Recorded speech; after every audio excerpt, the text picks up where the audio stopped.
गम्य महेश्वरात् कृष्णं व्याकरणं प्रोक्तं तस्मै पाणिनये नमः। वाक्यकारं वररुचिं भाष्यकारं पतञ्जलिं पाणिनिं सूत्रकारं च प्रणतोऽस्मि मुनित्रयम्। नत्वा सरस्वतीं शुद्धां पुण्यां करोम्यहं पाणिनीयप्रवेशाय लघुसिद्धान्तकौमुदी। ॐ शान्ति शान्ति शान्तिः। लघु सिद्धांत कौमुदी में आज संधि प्रकरण चल रहा है। आज संधि में वृद्धि संधि हमने कल देखी थी। वृद्धि संधि में एक विशेष अपवाद सूत्र आया है, एते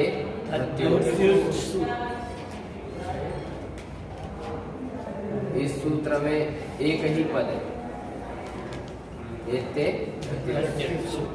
एति एधति और उठ। सप्तमी का बहुवचन होने के कारण ये पर निमित्त है। इस सूत्र में आद गुण से आद की अनुवृत्ति आ जाती है।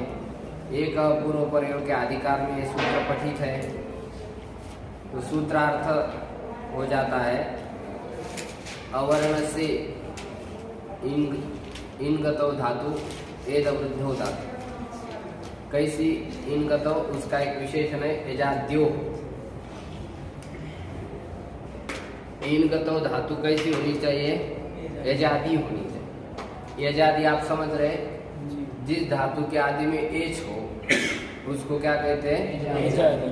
अब ये जो एजादी विशेषण है यह एति और एधति का ही है, ऊठ का नहीं है। ऊठ का क्यों नहीं है? असंभव। ऊठ कभी एजादी हो सकता है क्या?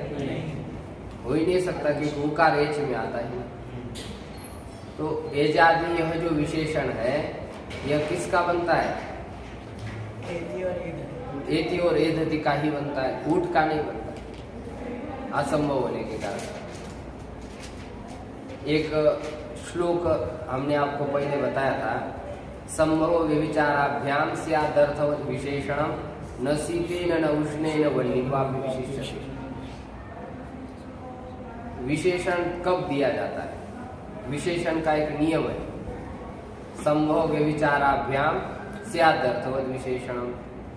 विशेषण संभव हो तब दिया जाता है और संदेह हो तब दिया जाता है। जैसे हमारे पास धातु बहुत सारी है, तो उसमें कई जगह पर ये जो इनगतो धातु है यह एजादी नहीं होती है। जैसे इनगतो धातु के आप रूप देखेंगे ना, तो रूप इस प्रकार बनते हैं, एति इतः यन्ति, एसी इतः इथ, एमि इवः इव। ये जो एजादी जो विशेषण है ये इनगतो धातु का ही है, ऊठ आदि का नहीं है। क्योंकि विशेषण कब दिया जाता है? जब संभव हो और व्यभिचार की शंका हो। तो यहाँ इनगतो धातु एजादी कितने जगह पर मिल रही है आपको? 3 जगह पर मिल रही है। ये केवल लट लकार की बात कह रहे हैं हम। आगे जो देख रहे हैं आप, एजादी है क्या? नहीं है। यदि केवल इनगतो कह देते तो इन सब में लग जाती, ये सूत्र सब में लग जाता। तो इन सब की व्यावृत्ति करने के लिए विशेषण क्या दिया है? एजादी। एजादी इनगतो धातु चाहिए, केवल इन धातु नहीं चाहिए। एद वृद्धो भी एजादी चाहिए। अब आप देखेंगे एद वृद्धो धातु एजादी है ऑलरेडी, फिर भी उसका विशेषण इसलिए दे रहे हैं क्योंकि कभी कभी ये धातु एजादी नहीं होती। जैसे इदिधत, क्या उदाहरण है? अब यहाँ पर ये एद वृद्धो धातु है लेकिन एजादी है क्या? नहीं है। तो ऐसी जगह पर ये वृद्धि न हो इसलिए क्या विशेषण दे दिया है? एजाद्यो। एद वृद्धो धातु और इनगतो धातु कैसी होनी चाहिए? एजादी होनी चाहिए। तो वो पूर्व अवर्ण और बाद वाले इनगतो धातु का जो एजादी रूप है उसके स्थान पर वृद्धि आदेश हो जाएगा। अब ये सूत्र किस लिए बनाया है? आगे एक सूत्र है एंगी पर रूपम, उसके द्वारा पर रूप प्राप्त होता है। और दूसरा एक सूत्र है आदगुण। ऊठ में क्या प्राप्त हो जाता है? आदगुण से गुण प्राप्त होता है। तो उसको रोकने के लिए एत्य ध्वत्योत्सु सूत्र ने क्या कर दी? वृद्धि कर दी। माने एत्य ध्वत्योत्सु यह जो सूत्र है यह पर रूप का और आदगुण का क्या है? अपवाद। यहाँ पर रूप नहीं करना है हमको, यहाँ पर क्या करनी है? वृद्धि करनी। यहाँ पर गुण नहीं करना है, क्या करना है?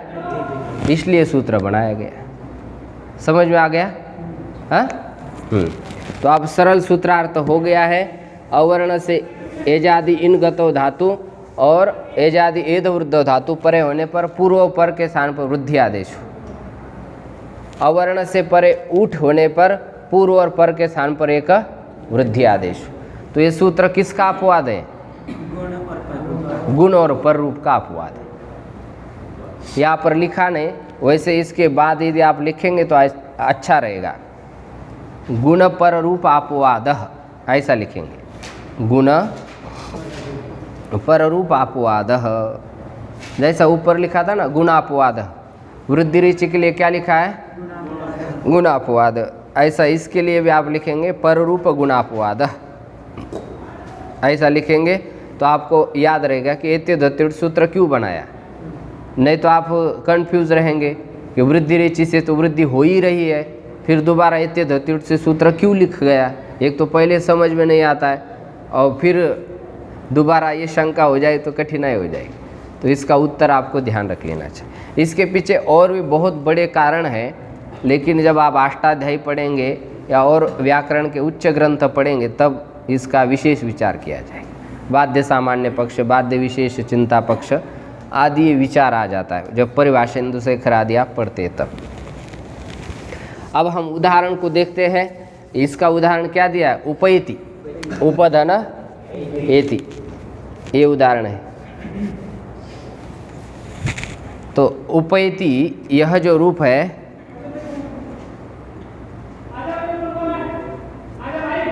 यह किसका रूप है? ये लट लकार, इन गतो धातु का लट लकार का रूप है उपधन एति।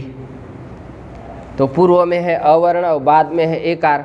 तो इस स्थिति में वृद्धि ऋचि से वृद्धि प्राप्त है, उसका बात करके सूत्र आ जाता है एंगी पर रूपम, और उसका बात करके ये सूत्र आ गया एत्य ध्वत्युत्सु। अवर्ण से एजादि इन गतो धातु चाहिए, तब पूर्व पर के स्थान पर रूप नहीं होकर के क्या होगी? वृद्धि। तो पूर्व में अ, बाद में ए, दोनों के स्थान पर वृद्धि कौन सी करेंगे? हमारे पास वृद्धि कितने? 3 है, आ, आई और औ।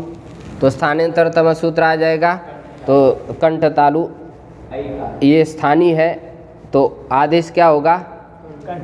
कंठ तालु एकार ही होगा, आकार और ओकार नहीं होगा। तो दोनों को हटा दीजिए, एक एकार आदेश कर दीजिए, वर्ण सम्मेलन कर दिए तो क्या बनेगा?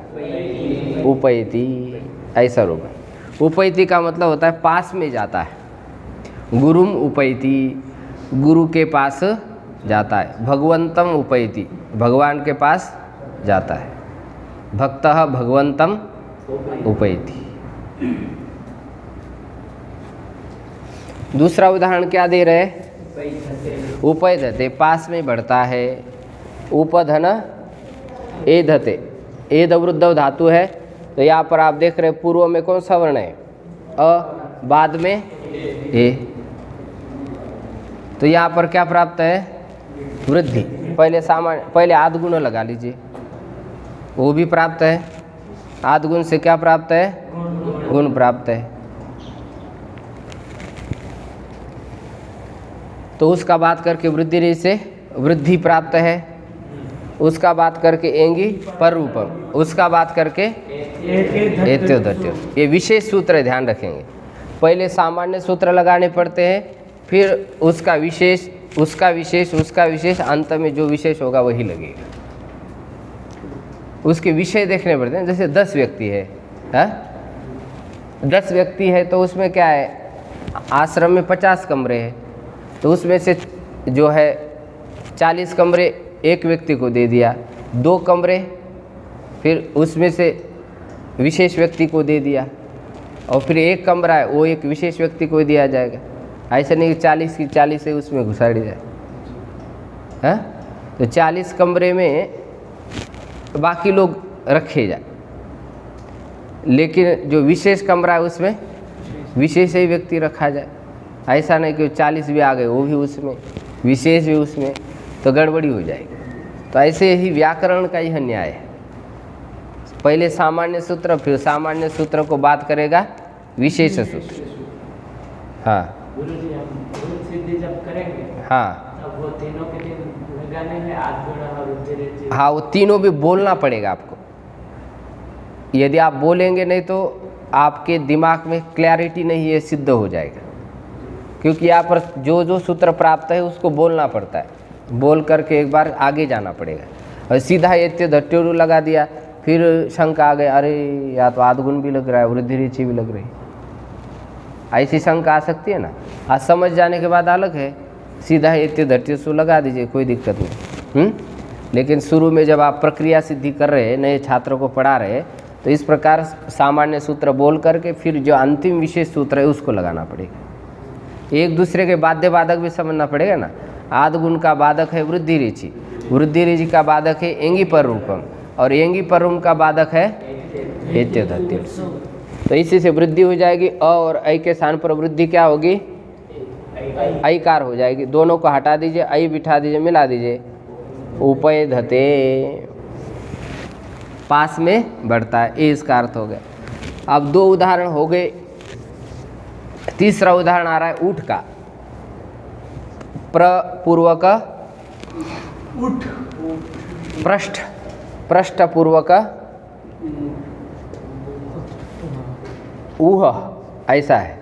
ये षष्ट्यंत रूप है, पृष्ठवान, ये प्रातिपदिक है। हलंत पुल्लिंग प्रकरण में यह आया था, पृष्ठवाह प्रातिपदिक है। पृष्ठम वहती थी पृष्ठवाह, पृष्ठवान बन जाता है एक वचन में। तो उसका क्या अर्थ है, पृष्ठवान का अर्थ है जो उदंड बछड़ा होता है, बहुत इधर उधर कुछल उदल कुछ मार मचाता है, तो उसको कंट्रोल करना बड़ा मुश्किल हो जाता है। तो जो समझदार लोग हैं वो क्या कर देते, उसके गले में एक लकड़ी बांध देते, पूरी रस्सी गले में बांध देंगे और दोनों पैर के बीच में से एक लकड़ी डाल देते। अब वो उछलेगा क्या, कूदेगा नहीं इधर उधर। नहीं तो ऐसा कहे बिना वो लकड़ी के यदि रहेगा तो इतना उछलेगा, इतना उछलेगा, किसी खेती में जाएगा, किसी के घर में जाएगा, कुछ भी करेगा। सांड या बछड़ा ऐसा होता है। तो उसको कंट्रोल करने के लिए उसके गले में एक लकड़ी बांधी जाती है। तो ऐसी लकड़ी जिसके गले में लगी है, ऐसे बछड़े या बैल को क्या कहते हैं, पृष्ठौहा या पृष्ठवान। उस लकड़ी से युक्त जो बछड़ा है या बैल है उसको क्या कहते हैं, पृष्ठवान। ऐसा मन भी हमारा बछड़े की तरह होता है, वो बड़ा चंचल होता है, विक्षिप्त होता है। उसको भी एक डंडा लगाना पड़ता है। कौन सा डंडा, विवेक का डंडा।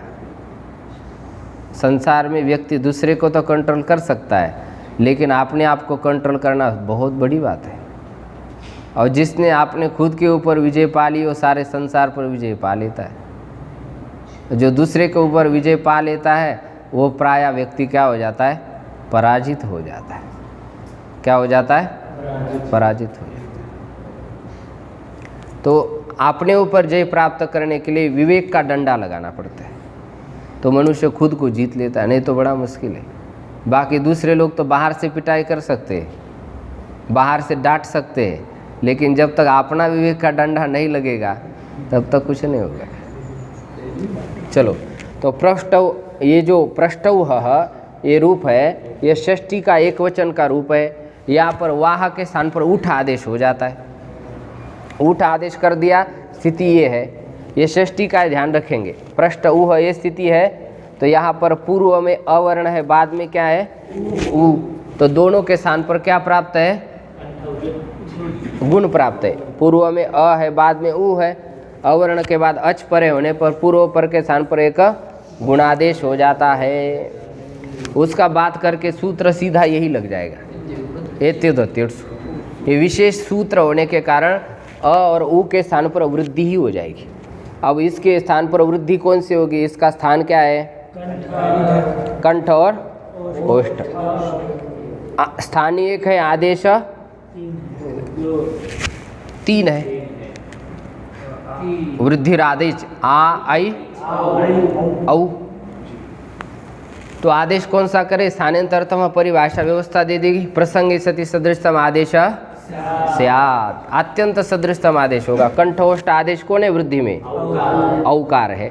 दोनों स्थानीय को हटा देंगे, नया आदेश बिठा देंगे, वर्ण सम्मेलन कर देंगे पृष्ठौ ह। फिर गस सृष्टि का प्रत्यय आ जाता है, पदांतर उत्तर विसर्ग पृष्ठौ ह। उदंड बछड़े का। इयम गौहु माता। पृष्ठौ ह इयम गौ माता। ऐसा एक वाक्य बनेगा। ये उदंड बछड़े की गौ माता है। एतस्य पृष्ठौ। तो इस सूत्र के उदाहरण हो चुके हैं। अब यहाँ पर थोड़ी परीक्षा आ रही है। ये परीक्षा से क्या हो जाता है? दिमाग थोड़ा खुल जाता है। और विशेष इसको संस्कृत में कहते हैं प्रतिकूल उदाहरण। जैसे आप पाठ को आ रहे, कोई कहेगा नहीं, यदि पाठ में नहीं जाएगा तो क्या होगा? पाठ में नहीं जाएगा तो क्या होगा? इसको कहते हैं प्रतिकूल उदाहरण। पाठ में जाने पर ये होगा और पाठ में नहीं जाने पर ये होगा। मतलब उसको दोनों तरफ के लाभ हानि समझानी पड़ेगी ना। तो इसको संस्कृत में कहते हैं प्रतिकूल उदाहरण। जैसे सूत्र में क्या बोला था? एजाद्यो। ये यजाद्यो यदि नहीं कहेंगे तो क्या होगा? तो सूत्रार्थ क्या होगा? अवर्ण से इन गतौ धातु परे होने पर अथवा इद वृद्ध धातु परे होने पर पूर्व पर के साथ वृद्धि हो, ऐसा अर्थ हो जाएगा। एजाद्यो हमने जोड़ा ही नहीं। तब क्या समस्या होगी? एक रूपये उपेतः। उपेत का अर्थ है पास में पहुंचा हुआ। ये 2 तरीके से बनता है। एक भूतकालीन त प्रत्यय करके बन जाता है और दूसरा लट लकार का एति इतः, ये जो है ना इतः, ये भी है। पास में 2 पहुँचते हैं, ऐसा उसका अर्थ है। एक अर्थ है पास में पहुँचा हुआ और दूसरा अर्थ है पास में 2 पहुँचते। कोई भी रूप ले लिए, कोई दिक्कत नहीं। दोनों तरीके से बनता है तो दोनों तरीके सही है। संधि विच्छेद कर देंगे। उपधन इत, ये स्थिति है। पूर्व में कौन सा वर्ण है? अ। बाद में ई। अब यहाँ पर कौन सा सूत्र प्राप्त है? आद गुण से गुण प्राप्त।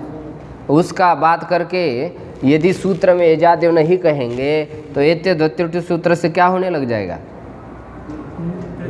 वृद्धि होने लग जाएगी। तो उस वृद्धि को रोकने के लिए सूत्र में क्या कहा? एजाद्यो। इनगतो धातु हो लेकिन वो कैसी हो? यजादी हो। अब ये यजादी है क्या? इसके आदि में एच है ही नहीं।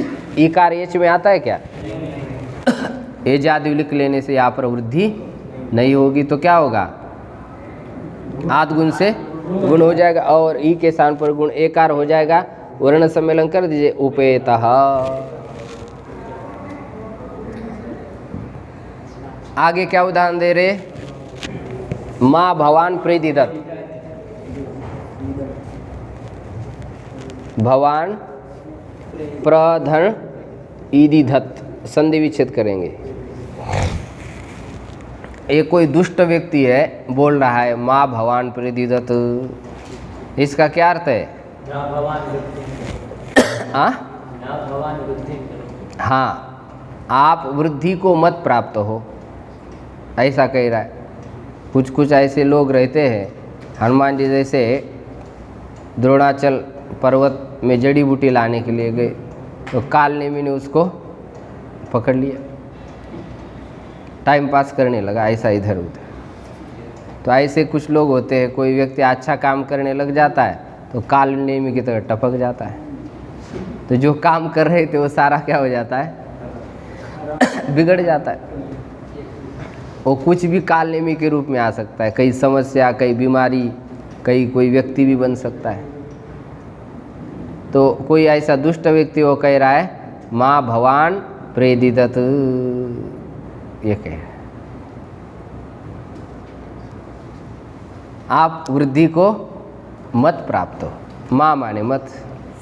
या पर आप देख रहे प्रधन यदिधत, यदि यजादि नहीं कहते तो ये तो वृद्धों का ही रूप है। तो यहाँ पर भी क्या होने लग जाती, वृद्धि होने लग जाती। ये तो वृद्धो धातु तो पर में है ही, तो वृद्धि हो जाती तो रूप क्या बन जाता, अनिष्ट बन जाता। देखो रूप की जो सिद्धि है व्याकरण सम्मत होनी चाहिए। व्याकरण से सम्मत रूप सिद्धि नहीं है तो वो अशुद्ध हो जाती है ना। व्याकरण लिखा ही इसलिए है कि आप क्या करें कि पद शुद्ध बोले।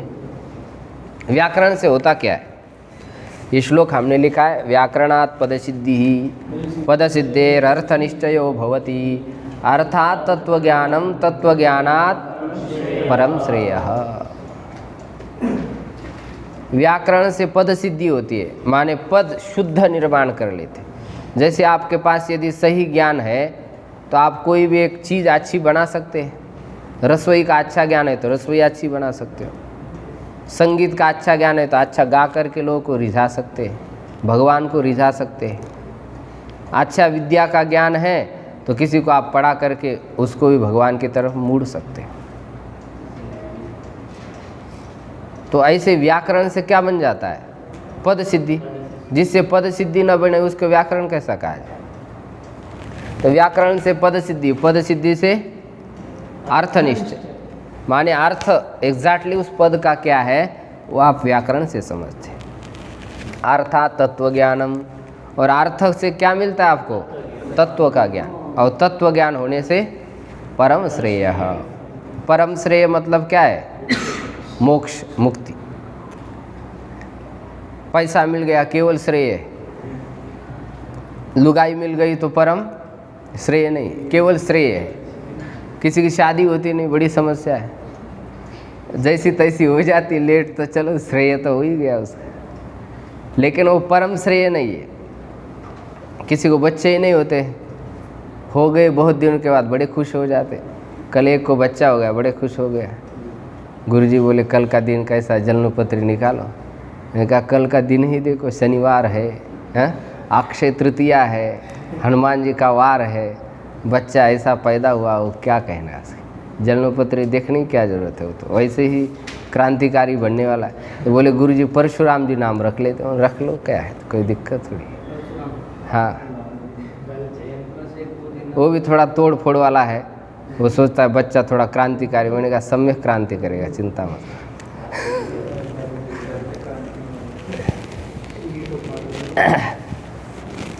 तो अर्थ से क्या हो जाता, तत्व ज्ञान, तत्व ज्ञान से परम श्रेय। तो संसार की बाकी उपलब्धियां केवल श्रेय है, लेकिन परम श्रेय क्या होता है, मोक्ष। मोक्ष प्राप्त होने के बाद और कुछ करना बाकी, और कुछ पाना भी बाकी नहीं रह गया, सब कुछ आ गया उसमें। हाथी के पाँव में सबके पाँव। तो व्याकरण से मुक्ति की प्राप्ति हो जाती इसी क्रम से। तो यहाँ पर देख रहे प्रेदिदत, प्रधन एदिदत। तो एजादि यदि नहीं कहते तो यहाँ पर क्या होने लग जाती, वृद्धि हो जाती। उसको रोकने के लिए सूत्र में क्या कहा, एजाद। तो एजादि है के तो वृद्धि नहीं होगी, तो फिर क्या होगा, आद गुण से गुण हो जाएगा। अ और ई के स्थान पर गुण क्या हो जाता है, एकार हो जाएगा। स्थानांतरतम की सहायता से दोनों के स्थान पर एकार आदेश कर दे, मिला देंगे, रूप क्या बनेगा, प्रेदिदत, माँ भवान प्रेदिदत। इस प्रकार एत्य ध्वत्योत्स सूत्र पूरा हो चुका है। जो नए छात्र पढ़ रहे हैं उनके लिए बहुत क्लेश होता है ये सूत्र समझने के लिए, इसके शब्द सुनना भी बड़ा कठिन हो जाता है। तो थोड़ा सा आप मेहनत करें तो समझ जाएंगे। कुछ असुविधा हो तो पूछ लेना। अब कुछ वार्तिक आ रहे हैं इसके ऊपर, उदाहरण देखिए।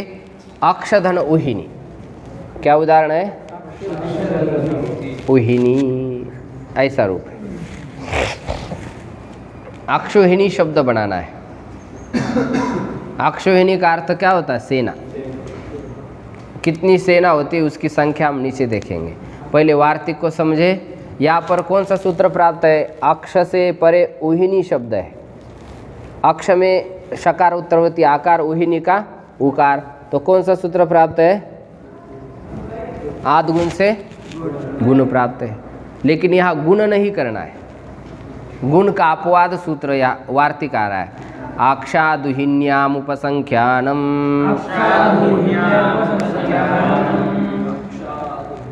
आक्षात पंचमी का एक वचन, उहिन्याम सप्तमी एक वचन, उपसंख्यानम प्रथमांत एक वचन है। कितने पद है वार्तिक में? 3।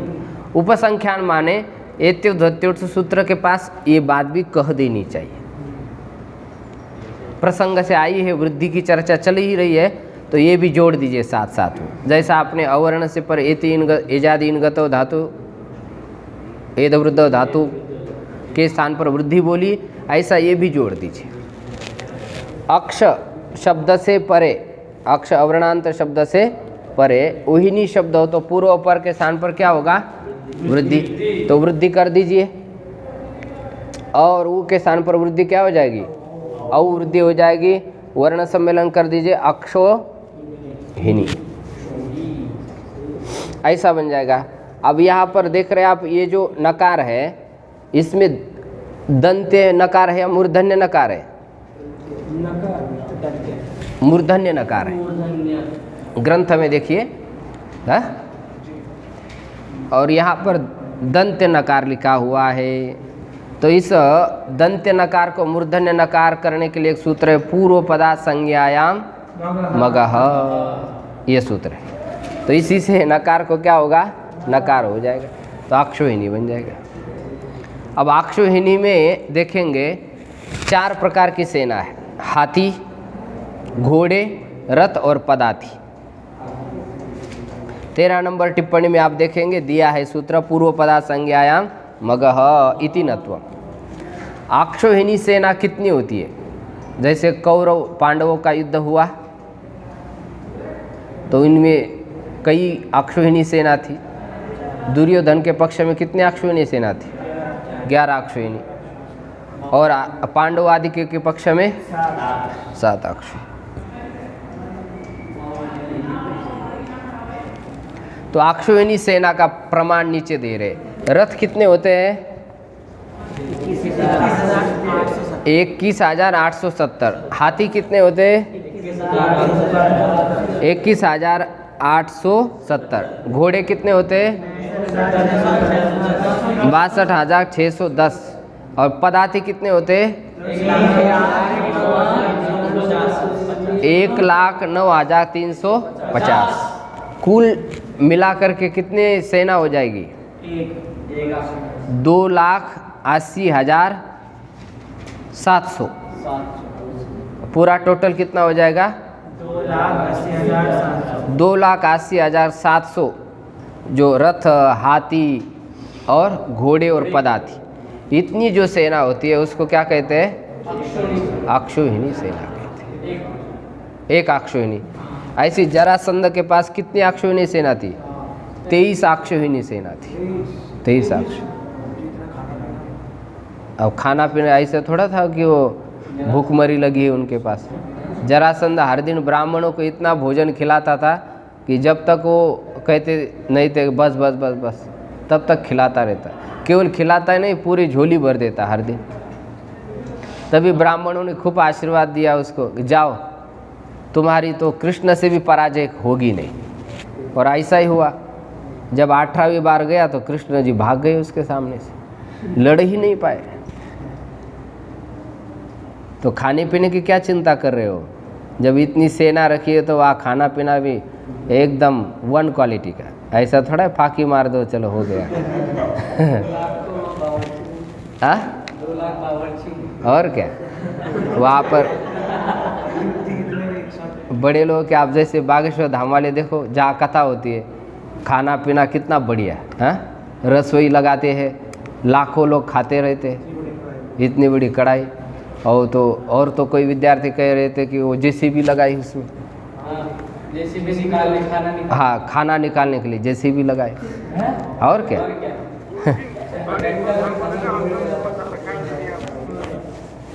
तो इस प्रकार जो है, जहाँ इतनी बड़ी व्यवस्था होती है ना, वहाँ फिर खाना बनाने वाले इसकी टेंशन करने की जरूरत नहीं। वहाँ पर खूब होता, खाना पीना भी खूब रहता है, व्यवस्था रहती, सदक्षिण भोजन रहता है। चलो आगे। अब इसके बाद एक वार्तिक आ रहा है, इसके लिए आप उदाहरण ध्यान दीजिए। अक्षोहिणी का क्या अर्थ है? सेना। और वो कितनी सेना है अभी आपको समझा दिया है। अब आगे चलते हैं। प्र, उदाहरण लिखते जाइए। प्र के बाद क्या है? ऊह। फिर प्र,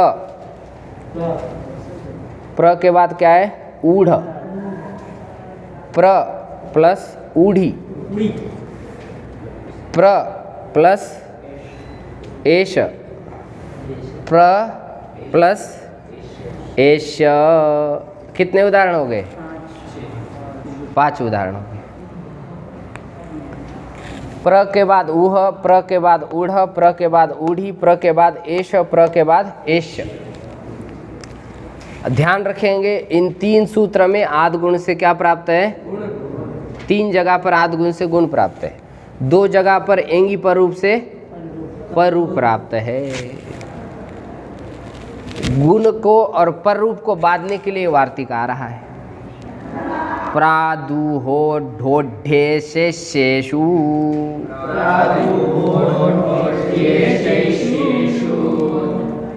प्राद पंचमी का एक वचन है। उहो ढोढे शेषेषु, ये सब संधि करके लिखा हुआ है, इसलिए थोड़ा सुनने में आटा पट्टा सा लगता है, लेकिन संधि विच्छेद करेंगे तो ये निकलेगा। ऊह, ऊढ़, ऊढ़ी, एष, एष। तो यहाँ पर आप सर्वत्र वृद्धि कर देंगे इसी वार्तिक के सहायता से। प्र से परे ऊह, ऊढ़, ऊढ़ी, एष, एष होने पर पूर्व और पर के स्थान पर एक वृद्धि कर दीजिए। वृद्धि यहाँ पर औकार वृद्धि होनी है 2 जगह पर, और यहाँ पर ऐकार हो जाना है, मिला दीजिए, वर्ण सम्मेलन कर दीजिए। प्रौह, इधर प्रौढ़, इधर प्रौढ़ी, इधर प्रेष्य, इधर प्रेष्य। आप बोलेंगे इसके अर्थ क्या है? नीचे आ जाइए, 14 नंबर टिप्पणी। प्रोहादि शब्दानाम क्रमेणार्थः। प्रभु का क्या अर्थ है? प्रकृष्ट तार्किक। कई लोग बड़े तर्क अच्छे करते, जिसको सुनने के बाद आप गर्दन डुलाते हो। हाँ सही कहा, सही कहा, जैसे हमारे मयंक जी कहते, बिल्कुल सही कहा। तो प्रौढ़, प्रौढ़, प्रौढ़ का क्या अर्थ है? वृद्धिंगतः। प्रौढ़ी का क्या अर्थ है? प्रसिद्धि, प्रौढ़ता, इसकी बड़ी प्रौढ़ी है कहते, माने प्रसिद्धि। और प्रेष का क्या अर्थ है? भेजना, सेंट, सेंट कहते हैं ना। और प्रेष्य का क्या अर्थ है? दासः, किंकरः, सेवक। इस प्रकार कितने अर्थ हुए? 5 अर्थ हो गए। तो इनके क्रमशः अर्थ भी आप याद रखेंगे। अब और एक वार्तिक आ रहा है, इस सूत्र में वार्तिक ही ज़्यादा दिए हैं। ऋते च तृतीया समासे, ऋते इति सप्तम्यंत एक वचन, च इति अव्ययपदम, तृतीया समासे सप्तम्यंत एक वचन। एक उदाहरण है सुख धन ऋत, इसमें समास है सुखेन ऋतः इति सुखार्थः। यहाँ पर कौन सा समास है? तृतीया तत्पुरुष समास। वार्तिक का अर्थ क्या है? अवर्ण से ऋत शब्द परे होने पर पूर्व और पर के स्थान पर वृद्धि होगी तृतीया समास में। समास कौन सा होना चाहिए? तृतीया समास होना चाहिए। यहाँ पर कौन सा समास है? तृतीया तत्पुरुष है। ये ऋति शब्द, ऋत शब्द पर में है, ध्यान रखें, ऋत ही चाहिए केवल। ऋत का अर्थ प्राप्त हुआ। सुखेन ऋतः माने सुख से प्राप्त हुआ। तो यहाँ पूर्व में कौन सा वर्ण है और बाद में? तो कौन सी संधि प्राप्त है यहाँ पर? गुण प्राप्त है। फटाफट बोलते जाइए। हाँ, अब गुण कब होता है, वृद्धि कब होती है, और अयवादी कब होते हैं, यन कब होता है, इसकी क्लैरिटी होनी चाहिए आपको। हाँ, इक के लिए इक्वनिच के लिए इक चाहिए, एचाव के लिए यच चाहिए पूर्व में, वृद्धि ऋचि के लिए पूर्व में आकार, आदगुण के लिए आकार चाहिए, बाद में क्या क्या चाहिए वो सब थोड़ा मंथन करके दिमाग में फिट कर दीजिए। तो पढ़ने के बाद भी कंफ्यूज रहेंगे तो इससे बड़ा कंफ्यूज और कौन हो सकता है।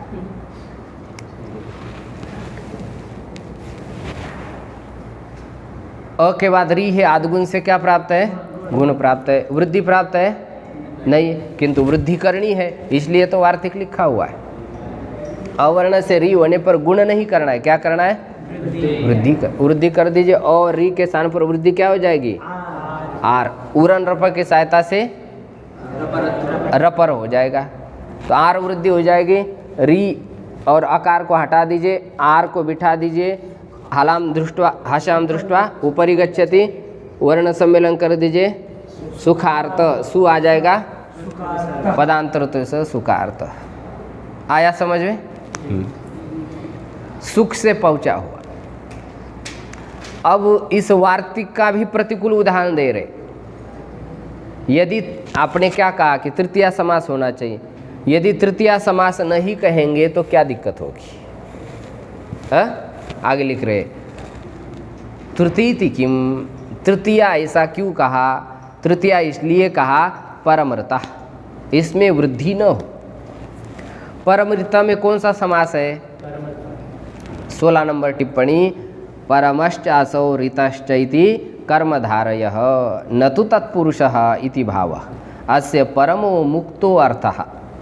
परमृत का क्या अर्थ है, परम मुक्त, जो संसार बंधन में आता ही नहीं, उसको कहते हैं परम मुक्त। कुछ लोग ऐसे होते संसार में रहते लेकिन संसार से ऊपर ही रहते, संसार उनमें आता ही नहीं। जैसे जल में कमल आता है लेकिन कमल में जल होता है क्या, बोलो, रुकता ही नहीं उसमें, ऐसा हो जाता। कुछ लोग संसार में तो रहते हैं लेकिन संसार उनमें नहीं रहता। और जीवन ऐसा ही होना चाहिए, रहो संसार में लेकिन संसार से परे रहो। चलो, परमर्थ, परम धन ऋत, ये स्थिति है। यहाँ पर भी यदि तृतीया समास नहीं कह देते तो कर्मधारय समास में भी क्या होने लग जाता, वृद्धि होने लग जाती। तो कर्मधारय समास में वृद्धि न हो, इसलिए वार्तिक में क्या कहा, तृतीया, तृतीया समास होना चाहिए। अन्य समास होगा तो वृद्धि नहीं होगी, तो यह वृद्धि नहीं हुई। तो आदगुण से गुण कर देंगे, अ और री के स्थान पर गुण क्या होगा, अर हो जाएगा। दोनों को हटा दीजिए, अर बिठा दीजिए, रेप को ऊपर बिठा दीजिए, परमर्थ सु आ जाएगा, पदांतर तो सर्ग परमर्थः। इसके बाद अब एक वार्तिक आ रहा है, और एक विशेष वार्तिक ध्यान देंगे। इसमें वार्तिक ज़्यादा आ रहे हैं, डरने की बात नहीं, थोड़ा समझने की चेष्टा कर दीजिए। उदाहरण पहले लिख लीजिए। प्र है, एक साइड में क्या है, फिर दूसरे साइड में क्या है, ऋण, क्या है, ऋण शब्द पर में रहेगा। दूसरा शब्द क्या है, वत्स, आगे ऋण, वत्सतर शब्द है दूसरा। तीसरा शब्द क्या है, कंबल, आगे ऋण है। फिर उसके बाद वसन, आगे ऋण, फिर ऋण, इधर ऋण है, इधर भी ऋण है। फिर उसके बाद क्या है, दश, धन ऋण। इस प्रकार कितने शब्द हो रहे, 6 शब्द हो रहे। प्र, वत्सतर, कंबल, वसन, ऋण और दश। इन शब्द से परे ऋण शब्द हो तो पूर्व और पर के स्थान पर क्या हो जाएगा, वृद्धि हो जाएगी। गुण प्राप्त था, पहले क्या था प्राप्त, तभी ये वृद्धि का विधान कर। देखो, विशेष कुछ विधान किया जाता है, इसका मतलब पहला कुछ प्राप्त था। जैसे किसी ने कहा कि भाई तुमको इस कमरे में रहना है, इसका मतलब दूसरे कमरे में घुस रहा था, इसलिए तो उसको कहा कि तुमको इसी कमरे में रहना है। अब कमरा एक ही है तो क्या जरूरत कहने की क्या है, जैसा गेट से अंदर घुसेगा उसी में जाएगा। चलो वार्तिक आ रहा है, प्रवत्सतर कंबल वसनार्ण दशानाम ऋणे।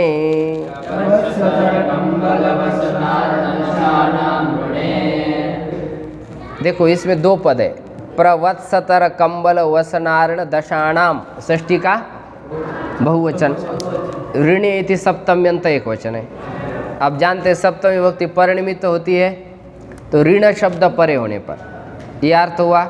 और ये जो षष्ठी है ये पंचमी के अर्थ में ध्यान रखेंगे, लिखी तो है षष्ठी लेकिन किस अर्थ में है, और पंचमी किस अर्थ में होती है, पूर्व निमित्त, माने पूर्व में प्र हो, वत्सतर कंबल वषण ऋण और दश, तो उसके बाद यदि ऋण शब्द है तो पूर्व पर के स्थान पर क्या होगी, वृद्धि। तो यहाँ पर पूर्व में सर्वत्र आकार है, बाद में री वर्ण है, तो दोनों के स्थान पर वृद्धि क्या होगी, आर होगी। क्या होगी, उरण रप की सहायता से आर वृद्धि हो जाएगी। वृद्धि में से आ मिल जाता है तो सदृशतम नहीं होता है, क्योंकि स्थानीय हमारा कंठ और मुर्दा है, तो आदेश भी वैसा होना चाहिए ना। स्थानांतरतम परिभाषा ने कह दिया है कि आदेश अत्यंत सदृशतम करे, तो उरण रप की सहायता से रपर कर देंगे, तब स्थानीय जैसा कंठ मुर्दा है ऐसा आदेश भी हो जाएगा। तो आदेश का स्वभाव है आदेशा शत्रुवत भवंती, स्थानीय को हटा दीजिए, मिला दीजिए, प्रार्ण इधर वत्सतरार्ण, इधर कंबलार्ण, इधर ऋणार्ण और इधर दशार्ण, ऐसा रूप बन जाएगा। अब सुनिए इसका अर्थ क्या है। प्रार्ण का क्या अर्थ है, प्रकृष्ट ऋण इति प्रार्ण। प्रकृष्ट माने किसी के ऊपर इतना ऋण चढ़ गया कि उसका कमर ही पूरा नीचे झुक गया, तो तब कहेंगे प्रार्ण, इसके ऊपर बहुत ज़्यादा ऋण है। जैसे कभी कभी कुछ भक्त लोग बड़े अद्भुत शक्ति संपन्न होते, इतनी भक्ति करते हैं भगवान नीचे झुक जाते पूरे, कहते भाई कुछ तो मांग लो, कुछ तो मांग लो, इतनी बड़ी तुमने भक्ति की है, कितना तुम्हारा उपकार मेरे ऊपर। भक्त कहता क्या उपकार है आपका, आपने तो इतना शरीर हमको दिया, ये सारा जगत दिखा, ये सारी आपकी कृपा है। भगवान कहते ऐसा मत बोलो, ऐसा मत बोलो, ये हमको अच्छा नहीं लगता, तुम तो कुछ तो मांग लो। तो भगवान क्या हो जाते, अत्यधिक भार से दब जाते, तो कहते इसको प्रार्ण, प्रकृष्ट ऋण हो गया, तो प्रार्ण कहते। वत्सतरार्ण माने बछड़े के लिए ऋण, वत्सतर कहते बछड़े को। कंबलार्ण माने कंबल के लिए ऋण। अब उत्तराखंड में रहता है तो कंबल के लिए भी ऋण लेना ही पड़ेगा, ठंडी के समय 2 ही कपड़े हैं और गंगा किनारे सो रहा है, तो भाई चलो बोलेगा 1000 दे दो फिर देखा जाएगा। वसनार्ण माने वस्त्र के लिए ऋण, ऋणार्ण ऋण के लिए भी ऋण, इसकी टोपी इसके सिर में, इसकी टोपी इसके सिर में, तो वही से 100 रुपये लिया, बोले तुमको 100 रुपये दे, तुम 100 दे दो, हाँ। तो ऐसे करके भी सब 100 में ही काम चला लेते हैं। दशार्ण, दशार्ण किसको कहते हैं, हाँ 10 प्रकार के जल वाला जो देश है उसको कहते हैं दशार्ण। इस प्रकार ये वार्तिक का समग्र अर्थ हो चुका है। एत्य ध्वत्योत्स सूत्र पूर्ण हो गया है। यहाँ पर एक अक्षोहिणी शब्द आया है, तो ये शब्द वैसा आप देखेंगे ना, तो इसमें क्या है, अक्ष और उहिनी। अक्ष का अर्थ नेत्र है, उहिनी का अर्थ पृथ्वी है, मिला दिया तो इसका अर्थ सेना हो गया। इसका मतलब शब्द भी कुछ गड़बड़ होते, कई प्रकार के होते। 4 प्रकार के शब्द बताए। यौगिक शब्द लिख लीजिए, योगरूढ़ शब्द, रूढ़ शब्द और यौगिक रूढ़ शब्द होते हैं। कितने प्रकार के शब्द होते हैं, 4 प्रकार के। यौगिक शब्द जैसे राम शब्द है, ये कैसा शब्द है, यौगिक शब्द है। योगरूढ़, कुछ शब्द कैसे होते हैं और कुछ शब्द कैसे होते हैं, रूढ़, और कुछ होते हैं यौगिक प्लस रूढ़। जैसे गौ शब्द है, ये रूढ़ शब्द है। यौगिक रूढ़ जैसे पंकज, क्या शब्द है? पंकज। और योग रूढ़ शब्द कौन सा होता है? योग रूढ़ शब्द है उद्भिद, उद्भिद। ऐसे 4 प्रकार के शब्द साहित्य में देखे जाते हैं। तो आक्षेपणी शब्द रूढ़ शब्द है। कैसा शब्द है? रूढ़ माने वो विशेष अर्थ में बोला जाता है, उसका शब्द का कोई विचार नहीं किया जाता है। अब इसमें आक्ष लगा है तो आक का क्या संबंध है सेना के साथ, उहिनी माने पृथ्वी, वो नहीं देखा जाएगा। यौगिक मतलब जिसका प्रकृति प्रत्येक अर्थ निकाला जा सकता है। राम शब्द यौगिक भी है, रूढ़ भी है। योग रूढ़ उद्भिद, जमीन को फाड़ करके जो निकलता है उसको क्या कहते हैं?